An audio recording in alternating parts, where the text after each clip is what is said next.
కడప జిల్లా బాకరాపురంలో ఓటు హక్కు వినియోగించుకున్న వైసీపీ అధినేత భార్య వైఎస్ భారతితో కలిసి పోలింగ్ బూత్కు వెళ్లిన సీఎం జగన్ 5 ఏళ్ల పాలన నచ్చితే ఓటు వేయాలంటూ జగన్ పిలుపునిచ్చారు. ఆంధ్రప్రదేశ్ ముఖ్యమంత్రి వైఎస్ఆర్సీపీ అధినేత వైఎస్ జగన్మోహన్ రెడ్డి ఓటు హక్కు వినియోగించుకున్నారు. కడప జిల్లా బాకరాపురంలో ఆయన ఓటు వేశారు. సీఎం జగన్ తో పాటు భార్య వైఎస్ భారతి అలాగే కుటుంబ సభ్యులు కూడా ఓటు వేశారు.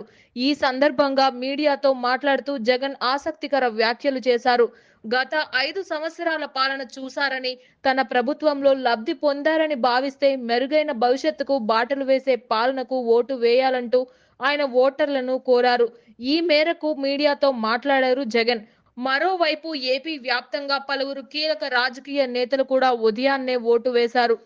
అటు వైసీపీ నేతలు కూడా గట్టి నమ్మకంతో ఉన్నారనే తెలుస్తోంది. ఈసారి కూడా ఖచ్చితంగా వైసీపీ ప్రభుత్వం స్థాపిస్తుందని గట్టి నమ్మకంతో అయితే ఉన్నారు అధినేత జగన్మోహన్ రెడ్డి.